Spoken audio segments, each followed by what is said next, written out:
Tina once again from shortmetina.com, doing a video on ticker MNKD, MannKind. Right now what you're looking at is a daily chart since the beginning of 2018. So a chart for the past 5 months, a little bit over 5 months. So I've done a few videos on MannKind, including one yesterday, and again, more or less, my stance has not changed. It's remained the same.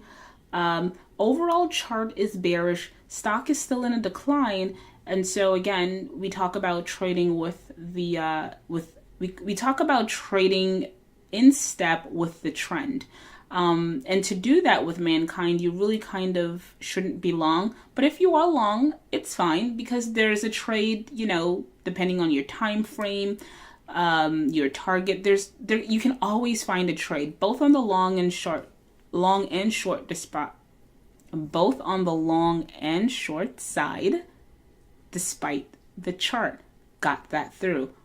So many thoughts in my head. At any rate, so if you go back to my previous videos, the one yesterday and the ones actually even dating back to 2, 3, 4 weeks ago, I've indicated, well, your best bet if you want to go on the long side is to wait until the stock actually drifts towards support, and it always happens, right? So around here, I told folks, well, don't chase. If you want to get into this trade, if you're on the sidelines, wait until it revisits support and buy there.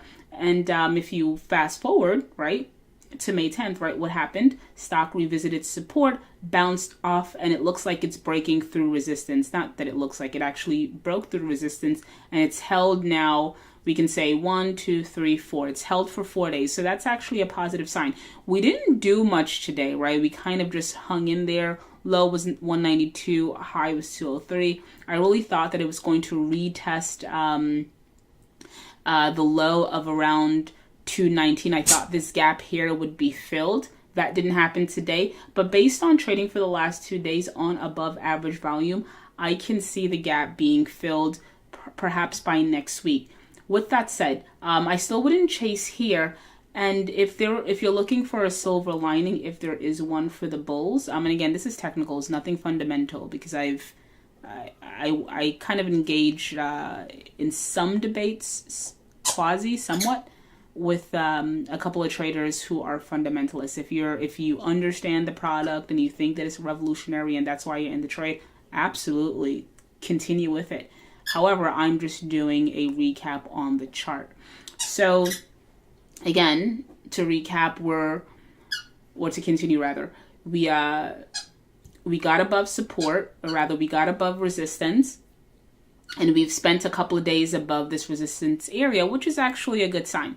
Now, again, I think the gap is going to be filled at around 219, 220, and then it's going to roll back over, and it's going to test resistance, right? This resistance line here, we can call it like 190, 192, and it more or less held today, right? You can see the stock went down to resistance, and it kind of held.